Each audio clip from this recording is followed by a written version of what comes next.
Welcome to another wildlife adventure with David Island.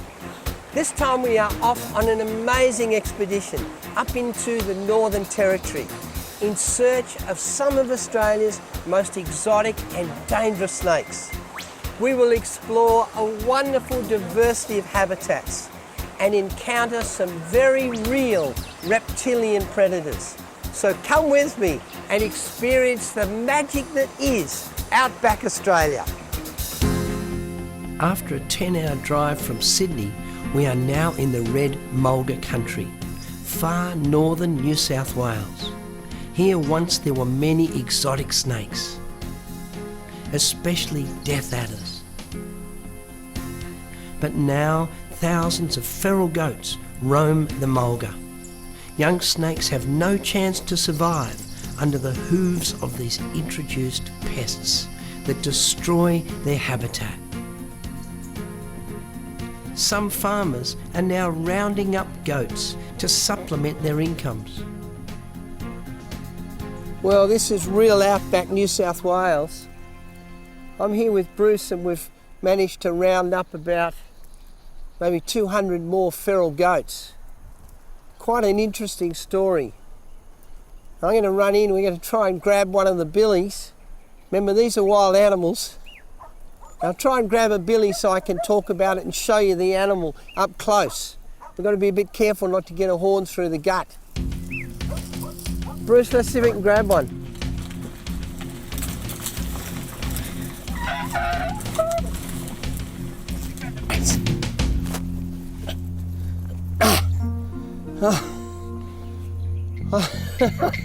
I'm not hurting him, but I don't want to get one of these horns through my stomach. These are amazing creatures, but they're an absolute pest in Australia because unlike sheep, they don't just graze grass, they also browse. They literally eat the trees and shrubs. And when they do that, they cross-feed with a lot of native animals and they compete for the food. So native animals like wallabies often starve to death because of thousands, if not millions, of feral goats that roam the Australian outback. Now, Bruce, you farm these, don't you? Actually round them up, muster them. Yeah, just muster the wild ones. Yeah, and where are they going? You're mustering them up in this area? Yeah, they're all caught within about 50 kilometres of here. Right. And then they're yarded, and when there's enough to fill a four-decker semi-trailer, they're off to the abattoirs. Off to the abattoirs. Yeah. Now, most of these feral goats are exported to America, aren't they? Yeah, America and Taiwan. America and Taiwan. Now I'm going to let this bloke go back into the mob. Bruce's sheepdogs will keep them rounded up and then we'll muster them up into the yards and off they go to the abattoir. We'll let this bloke go. Up you go, mate. Whoa.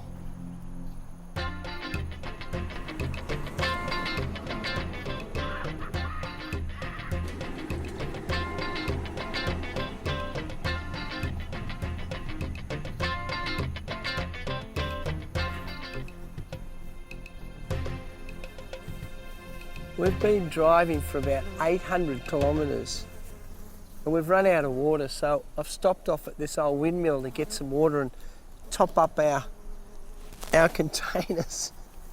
And there's some really evil looking wasps right here. These guys are attracted to the moisture. They must be building a nest. And what they do is they suck up some of the water, get some mud, and they build their nest this time of year. Oh God. I got stung on the back of the neck by a wasp once and it stung like crazy. I couldn't sleep for 2 nights. So I'm a bit scared of them. I'd rather hand feed a shark than play with a wasp. As we continue our journey northwards, we encounter a bushfire on both sides of the road. Now these bushfires can start for a number of reasons. In the wet season they often start from lightning, but in this time of year where it's very, very dry, very hot, they usually get started by people throwing cigarettes out the window or even a piece of glass, a broken bottle. and the sun reflecting through the glass. But they're quite frightening things, a bushfire, especially out in such a remote part of Australia. The big problem is that in a really big bushfire, they generate so much heat that they create their own wind, and that wind makes the fire worse and the smoke much worse. And because we're mammals, we die if we're breathing smoke. We've got to have oxygen. Bushfires take a terrible toll on both human and animal life in the Australian outback. But the wind has changed in our favour, and we are now in the grasslands, free of the flames. Emus thrive in open grasslands. However, approaching them on foot is not an easy task. Emus will either run off at great speed or defend their territory with lethal kicks.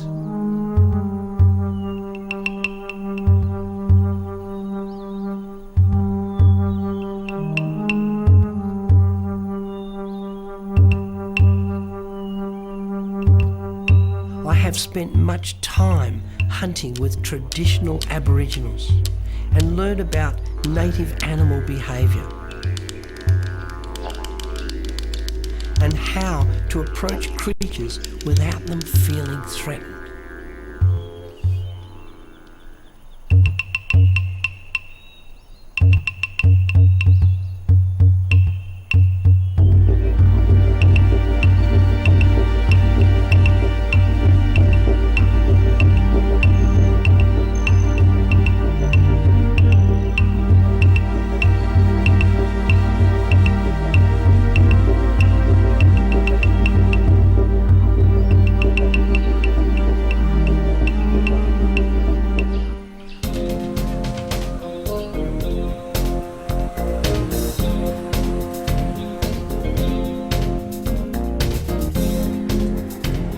As we're now doing some serious 4x4 driving over the seldom used tracks of the Northern Territory, more and more wild brumbies are encountered.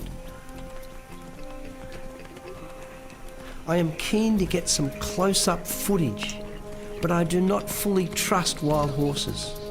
A good friend of mine approached a brumby on foot, and the powerful animal reared up and fractured his skull with a clubbing hoof. He ultimately lost the sight of one eye. This is a mare, and she has a young foal. It is unlikely she has ever seen a man before.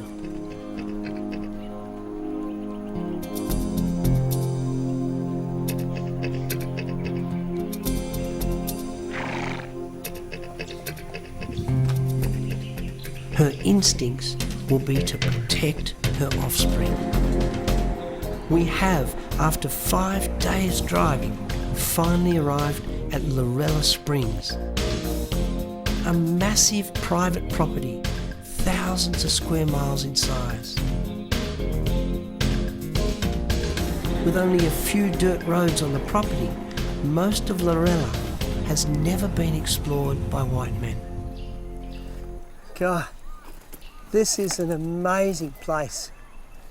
From right up here, I can see right across a huge area of Lorella Springs. In fact, this is the location where rustlers, cattle rustlers, used to come, and they would look out across the plains to see if the owners of this area, the original owners of the cattle, were coming. And they could hide up here, and they'd hide their equipment, especially their saddles, in caves like this. Now, when I look down in there, it looks pretty dark. But what I can see, something interesting, here's some of the old girth straps from the saddles. The big old buckle rusting away. And of course this is where the cattle rustlers lived. And I think it's time we had a little look inside. I hope there's no snakes. Okay, in we go. Last time I crawled into a cave like this was in Botswana in Africa. looking for skulls. And when I tried to get out, the entrance was blocked by a spitting cobra. I tell you, that wasn't much fun. Now, let's have a look what we've got in this cave. Oh, first thing I see is some dragonflies, which is very interesting. There's a little bit of black on the ceiling, which normally means that they might have had a fire in here. But I wouldn't want to live in here. These rustlers must have been pretty keen. These little guys are insect bats. They hunt insects at night, so they come out at night and they go out into the forest, into the trees, and they've got incredibly good hearing and they can attack insects, especially things like cicadas. Look at them.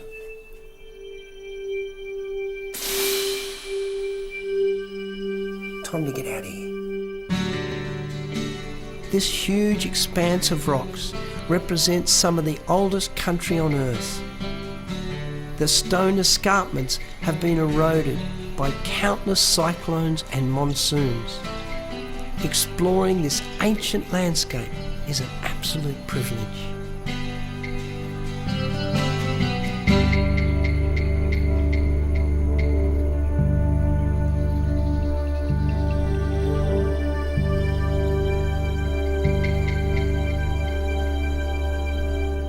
Here we have a special place. This is a sinkhole, and these sinkholes are full of clear, beautiful drinking water. And the Aboriginals knew the location of these sinkholes, and they navigated across this country by using the stars. What we're going to do today is grab my old face mask, and if that's not too deep, we're going to dive down and see if we can find some creatures that might live on the floor of this sinkhole.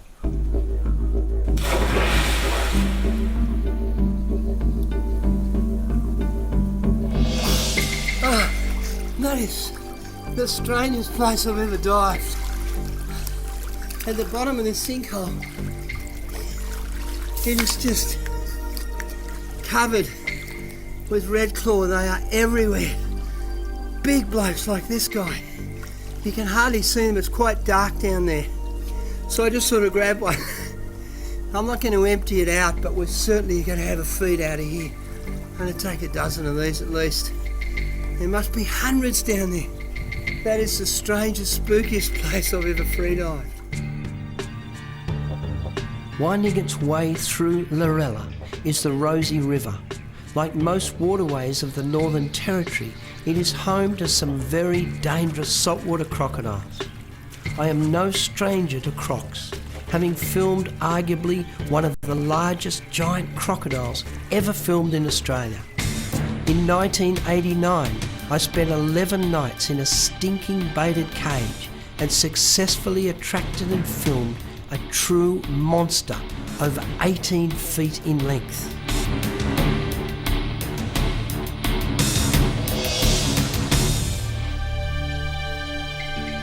There is evidence here that some sizable crocodiles inhabit the Rosie River. This would be the most disgusting thing. I can't describe the stench coming from this beast. This is a scrub cattle or scrub bull that's died along the edge of the Rosie River.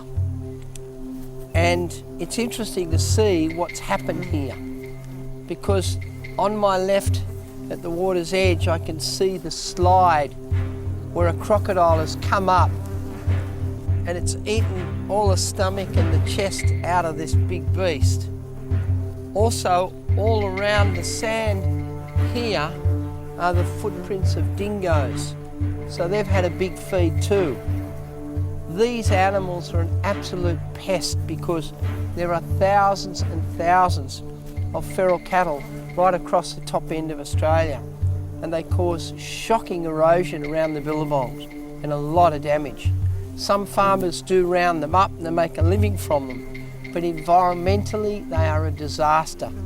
But at least this one has supplied food for some of our native animals. A constant problem with long expeditions in the wilderness is fresh protein. Fishing is a fun way for my sound man Peter Bear and I to top up our supplies. Come on, come on. Come on. There's a nice estuarine cod. Look at that. Isn't it beautiful? Whoa, Josh, is he fighting? Look at this bloke. Wow.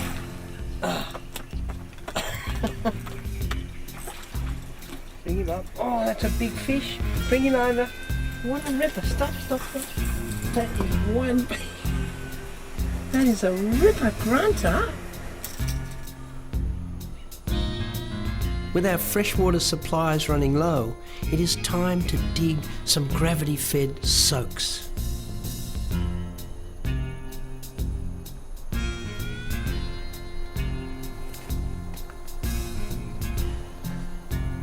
You wouldn't think you'd be in a hurry to drink this muddy water, but when it's as hot as it is here, believe me, it's... Oh no, look what's here. It took us all afternoon to dig these soaks, and we've been getting good water out of it. But now, the worst possible nightmare has arrived. Our water supply is infested with these shocking animals. Look at that. Ah, you rotten thing. These are cane toads. These introduced feral toads have caused so much problems. They have poisonous glands in their back, and the poison is so toxic that when birds and even fish and freshwater crocodiles have eaten them, then they die. And these creatures have killed many, many different species of animals across the top of Australia. They're a real pest. And now, because they're in our water supply, I can't trust the water. It'll probably have some of this toxic poison in it, which means we can't drink it anymore. I mean, these animals, in their own way, are very clever and great survivors, but they do not belong in Australia.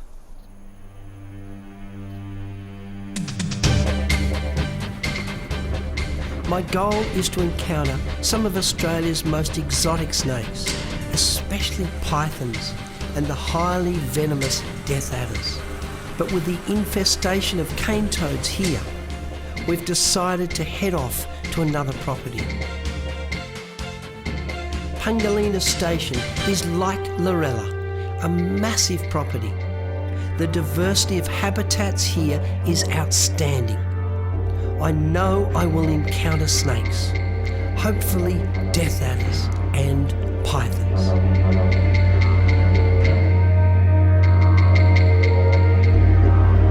Pungalina's swamps and grasslands literally teem with life.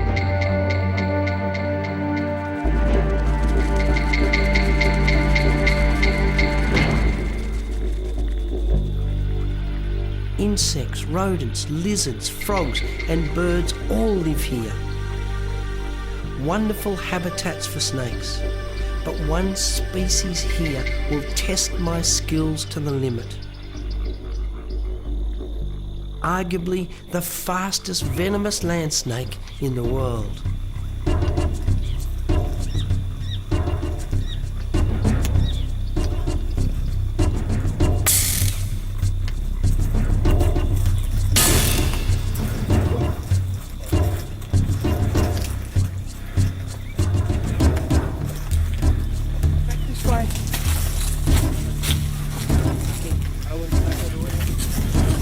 He got away again.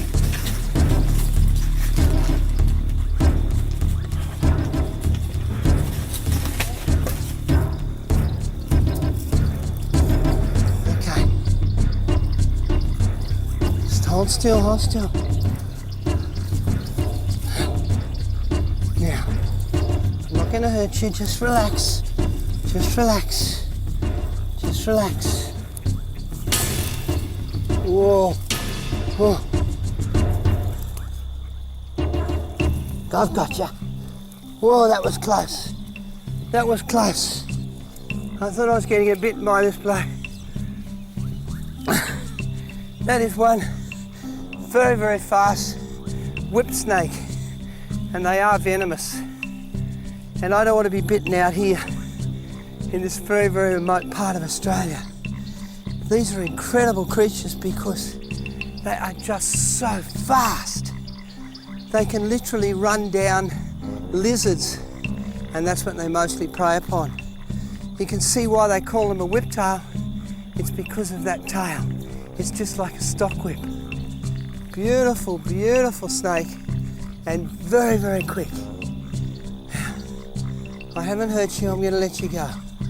But thanks for the exercise. Whoa, you're a quick one. We'll let you go, mate, over here. Okay, now you go your way. Off you go. Off you go.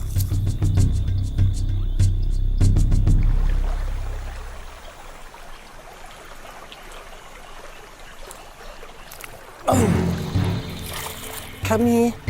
Yeah, look what I've just caught. This is a keelback or freshwater snake. If I can just get him. They're non-venomous, but I don't want him to bite me. This is a magnificent little fella. These freshwater snakes, they're really specialist frog hunters. And the beauty about this snake is they can kill and eat cane toads without the venom affecting them.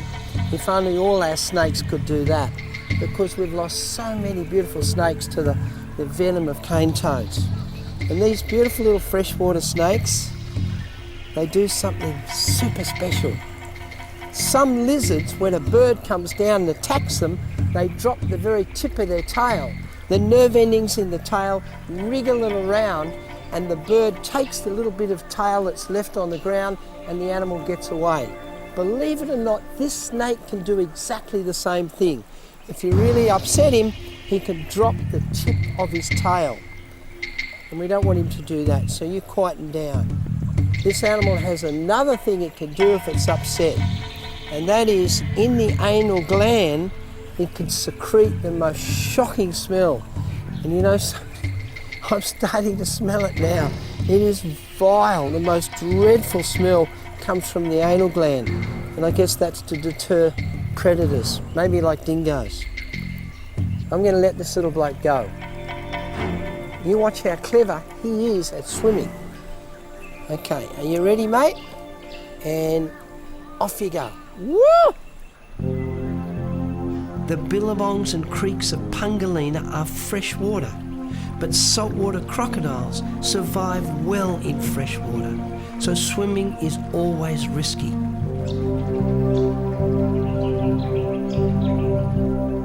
But we have found an olive python, and I cannot resist a swim with this ancient predator.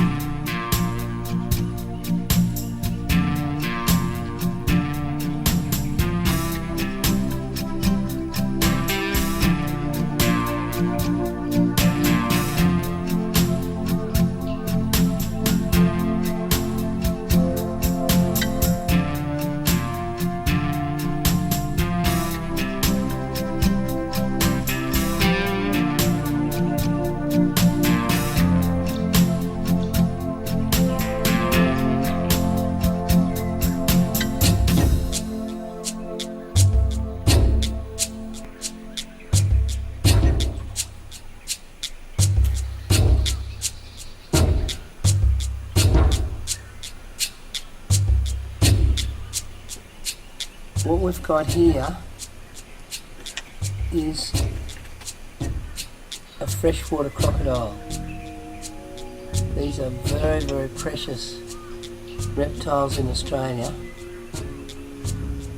While this guy's nice and cool this time of day, I can get reasonably close to him. Normally they're very wary creatures, and he's just warming up in the sun.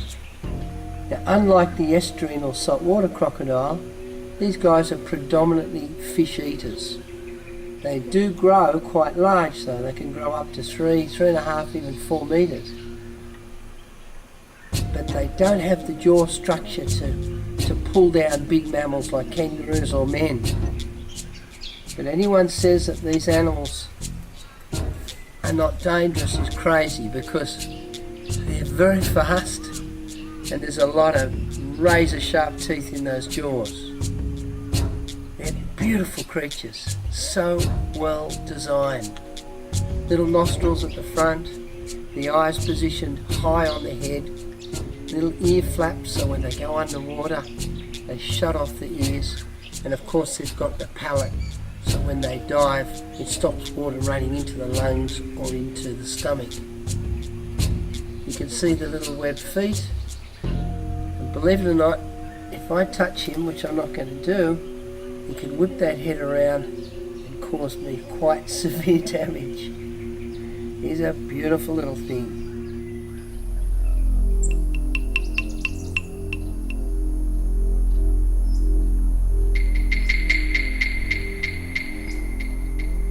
I've got the most gorgeous little lizard here. It was really well worth the climb. It's a little whiptail dragon lizard. Look at him. Look at that.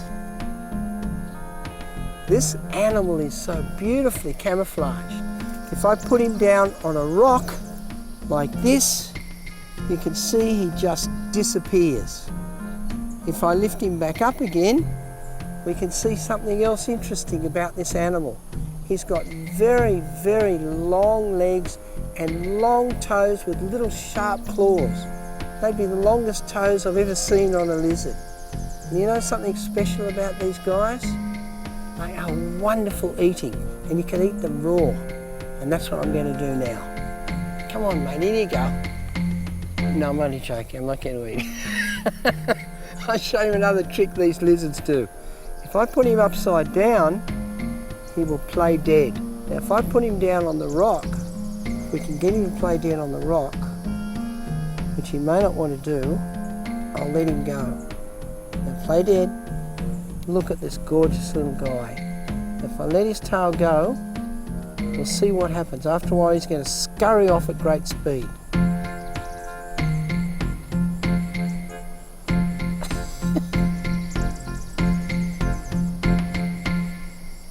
Look, he's playing dead.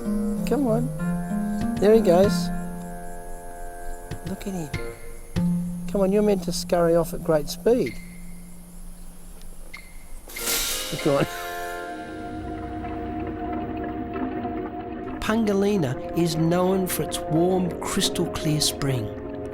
Water that literally bubbles from the earth is heated by hot subterranean gases. The spring represents an ideal habitat for cold-blooded reptiles. Even though the water is crystal clear, no one has ever explored this spring underwater.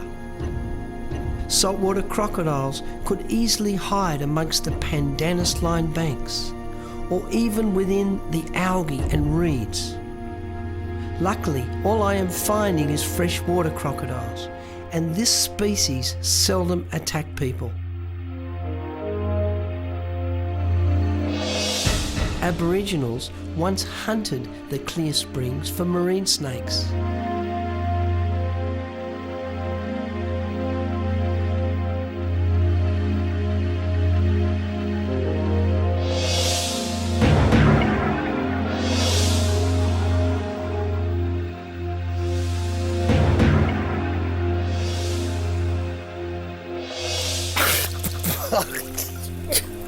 I just caught the most amazing creature. Look at this. It's a file snake.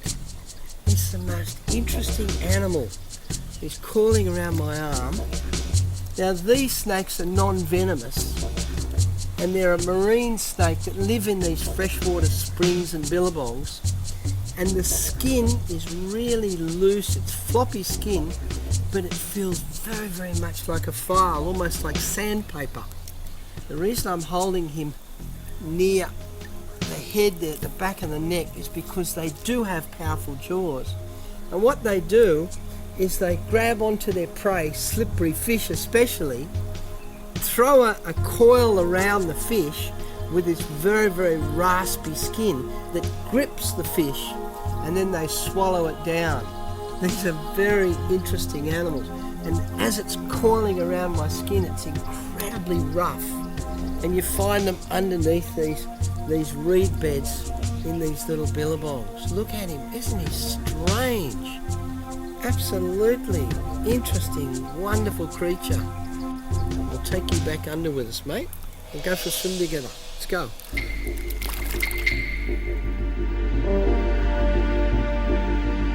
The Pungalina Springs constantly flow into the creeks and billabongs. Sometimes fishing activities in these adjoining waterways causes serious problems for freshwater crocodiles. Don't you whip me with that tail. Up you come on. Now, I don't suggest anyone play with these crocodiles. And we don't normally catch them at all, but this one has got a lure stuck in the side of its mouth. Owen, can you bring your pliers over? And what happens is people go fishing for barramundi and they use these barbed hooks and they get caught just very carefully. Sometimes, thank you. Does that feel better, mate? Sometimes the crocodiles take the lure, and because they're barbed and they're stainless steel, they can cause shocking infections and eventually kill the animal. And I hate that. They should be using non-stainless steel, and they should be barbless hooks, because if you keep the pressure on the line when you're pulling in a fish, then you'll still catch the fish. But if it gets away, then it won't die with a hook in its mouth. And of course these poor things won't be a bycatch. This is a beautiful freshwater specimen, Johnson crocodile, and even at this size, he's still quite dangerous. There's a lot of teeth in that mouth, and they can really whip that tail around. So they're not, certainly not a harmless animal, the freshwater crocodile. And now we've taken that terrible hook out of his mouth. Look at those beautiful teeth. We'll let him go again.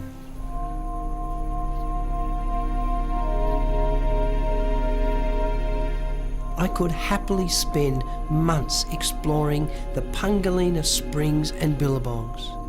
There is such a wide diversity of animal life here.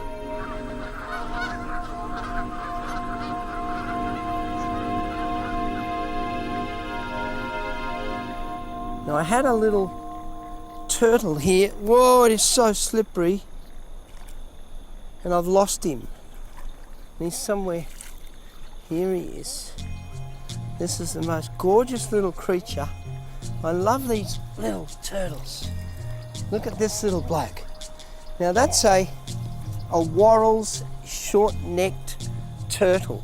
And these guys are omnivores. They feed on everything from pandanus fruit to carrion, like an old dead roo that's been killed by a crocodile. The carcass is there in the water. And they'll also eat, well, come here. They also eat mollusks.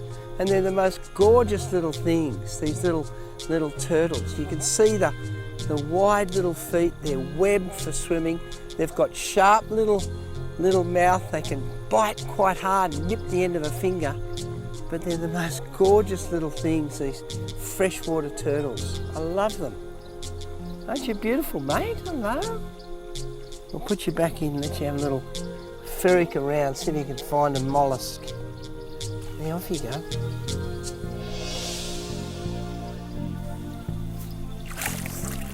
Look what we've got here. Another python. This is another olive python. Where's my hat? Come here, hat, before you float away. This is the head of this creek. It's a natural spring. This guy's taken up residence in this beautiful spring or billabong. And the reason they live here is because animals that come down to drink, like mammals and of course birds and nesting birds, they will feed on. They'll also take frogs. And the big worry with these gorgeous creatures is if they eat a cane toad, the toxic venom kills these beautiful pythons. He's about 7 foot long. He's a nice sized snake.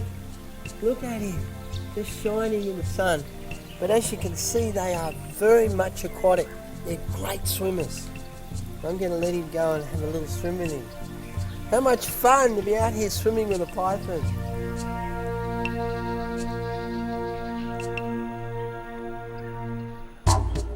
There are numerous dingoes surviving in the Northern Territory.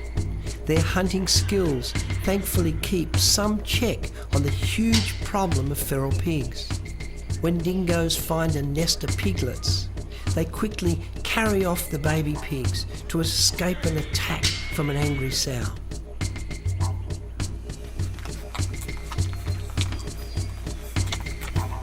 Here at Pungalina Station, at the safari camp, they've got 2 tame dingoes. Now these bitches have mated with a wild dingo that's come in from the scrub, and the result is 6 beautiful dingo pups. Now these animals were highly valued by the Aboriginals because they made wonderful hunting companions. Dingoes are very, very clever predators. They feed on everything from insects to reptiles to mammals like wallabies, and they'll even hunt fish. So they're quite amazing creatures. It's interesting that the dingo pups, these ones are only a month old and already they're starting to feed on meat. So they mature far quicker than a domestic dog. And I can tell you they are really, really beautiful. Look at them. My focus is still on finding a death adder. So now it's time to explore the Calvert River that snakes its way across Pungalina.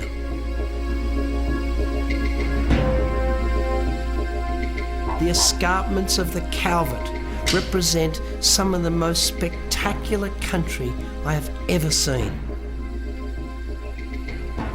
I'm having no luck finding death adders here. Cane toads and their tadpoles have infested the Calvert River. The population of many species of reptiles have greatly suffered. It is time to leave the splendour of Pungalina Station and head south into the mountains of western New South Wales.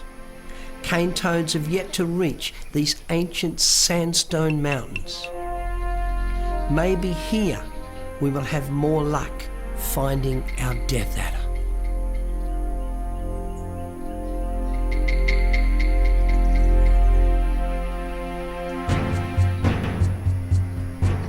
Look at this. This is what we've been waiting for. Come here, mate, come here.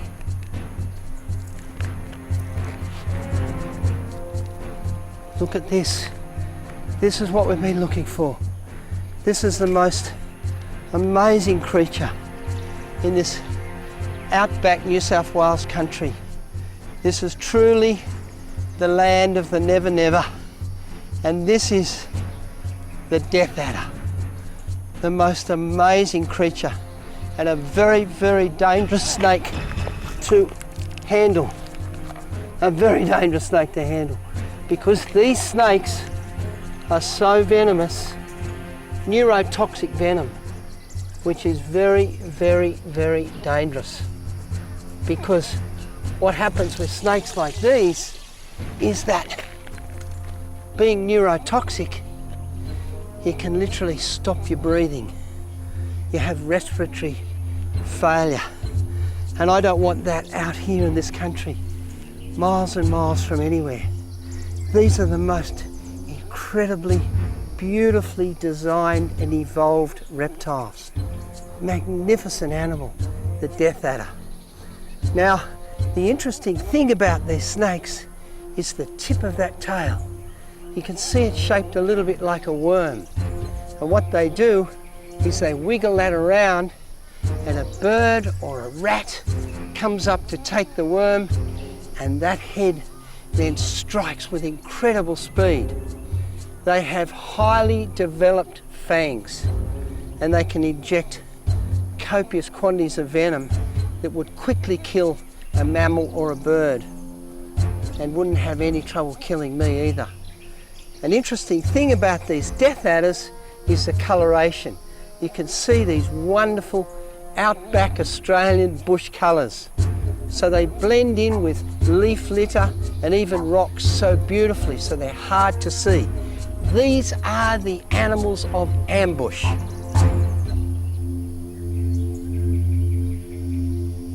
Sadly, these beautiful creatures are dying in the thousands right across the top end of Australia because these snakes do eat cane toads.